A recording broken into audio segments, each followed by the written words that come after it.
SDR news TV ప్రేక్షకులకు నమస్కారం. వార్తలు చదువుతుంది మీ ప్రసన్నారాం.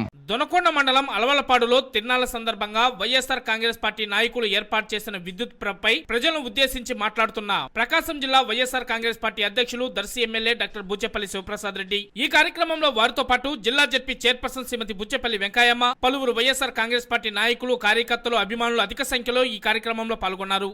ఇక్కడ చేసిన జగన్ అభిమానులందరికీ, రాజశేఖర అభిమానులందరికీ, నా అక్క చెల్లెలందరికీ మరీ నమస్కారాలు.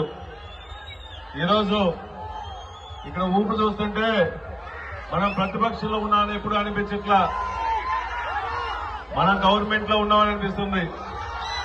ఈ రాష్ట్రంలో పేద ప్రజలందరి కోసం, బడుగు బలహీన వర్గాలందరి కోసం, ముఖ్యంగా మహిళల కోసం, అక్క చెల్లెలందరి కోసం, బీసీ సోదరులందరికీ ఎలక్షన్ల ముందు ఇచ్చిన హామీలన్నీ ఈ రాష్ట్ర చరిత్రలో 100కి 100% హామీలు నెరవేర్చిన దమ్ము, ధైర్యం, సత్తా ఉన్న ఏకైక మగాడు రాష్ట్రంలో వైఎస్ జగన్మోహన్ తప్ప ఇంకెవరో అని చెప్పి సభాముఖులు చేస్తున్నా.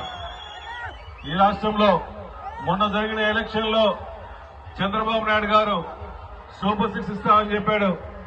మహిళలందరికీ ఫ్రీ బస్ ఇస్తా అన్నాడు. మహిళలందరికీ 18 సంవత్సరాలు దాటిన మహిళలందరికీ సంవత్సరానికి 18,000 రూపాయలు ఇస్తా అన్నాడు. రైతులందరికీ 20,000 రూపాయలు ఇస్తా అన్నాడు. 20,000 సంగతి పక్కన పెడితే ఈ రాష్ట్రంలో చంద్రబాబు నాయుడు గారు వచ్చిన తర్వాత కరువు కాటకాలతో అల్లాడిపోతున్నారు. మన మండలంలో చూస్తుంటే జగన్మోహన్ గారు ముఖ్యమంత్రి ఉన్నప్పుడు పొగాకుకి 35,000 రూపాయలు కింటాకుంటే చంద్రబాబు నాయుడు గారు వచ్చిన తర్వాత 20,000 కూడా వచ్చే పరిస్థితి లేదు.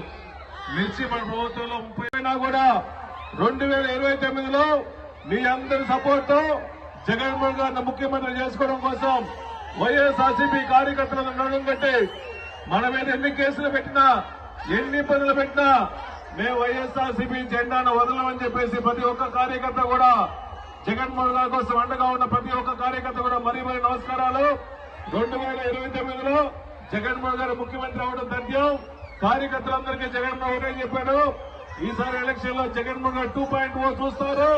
పేద ప్రజల కోసం అండగా ఉంటాడు, రైతుల కోసం అండగా ఉంటారు, మా అక్క చెల్లెల కోసం అండగా ఉంటారు. కాబట్టి అటువంటి నాయకుడు మన రాష్ట్రానికి కావాలని చెప్పేసి మరీ కోరుకుంటూ, మన జిల్లాకి పొగాకు మీద పోరాటం చేసుకోవడం కోసం ఈ నెల చివరి కూడా జగన్మోహన్ గారు వస్తారు. కాబట్టి ఎవరు రైతులు అధైర్య పడతారని చెప్పి మనస్ఫూర్తిగా కోరుకుంటూ సెలవు తీసుకున్నా. జై జగన్, జై జగన్, జోహార్ వైఎస్ఆర్, జోహార్ వైఎస్ఆర్.